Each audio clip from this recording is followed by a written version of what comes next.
Alright guys, so I might have lied. I had said that I was going to be done with this 03 for W Body Tech in one more video. Looks like it's probably going to be closer to 3. But I want to be able to test drive it for you guys and give some like final thoughts on it. And it's got some drivability problems that I need to take care of first. So today, first of all, we're going to be fixing a fuel line leak.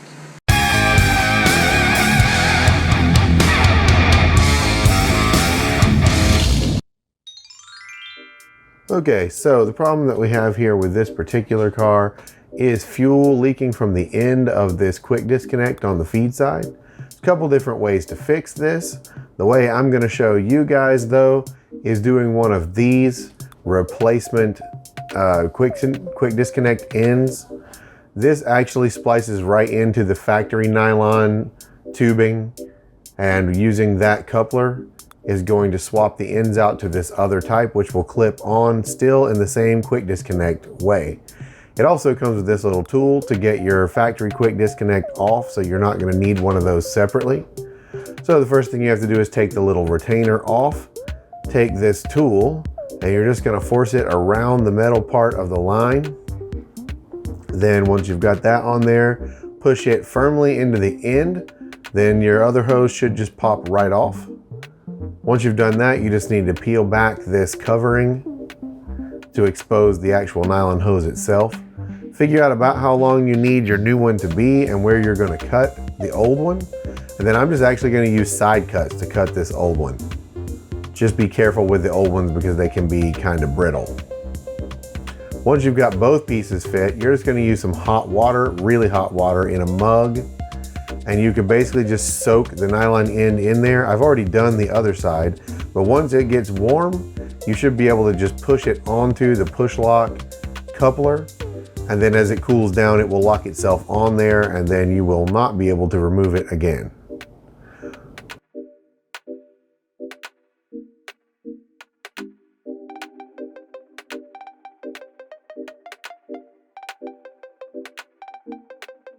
I'm also taping these just to cover up the coupler and make it look a little more factory, since the coupler is a different color.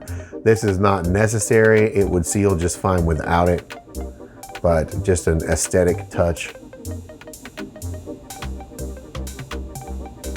Then remember to take the little plastic connector out of the end of this, because I did switch it to a different style.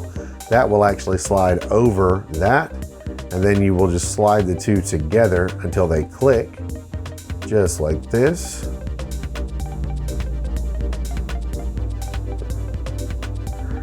And then that is all sealed up. You're going to put the outer sheath back over the top of this. And then the only thing left to do will be to prime the key a few times, let it get some pressure in this line, and make sure that doesn't leak. The added advantage of doing it this way is you will no longer need the special disconnect tool to get the line off. And that's about it. It's back running, it's not leaking, everything is looking good again. So I'm gonna let you go for this video. I've got one more mechanical thing to fix on this, and then we're gonna do the subframe bushings and get this thing back on the road and see how it does.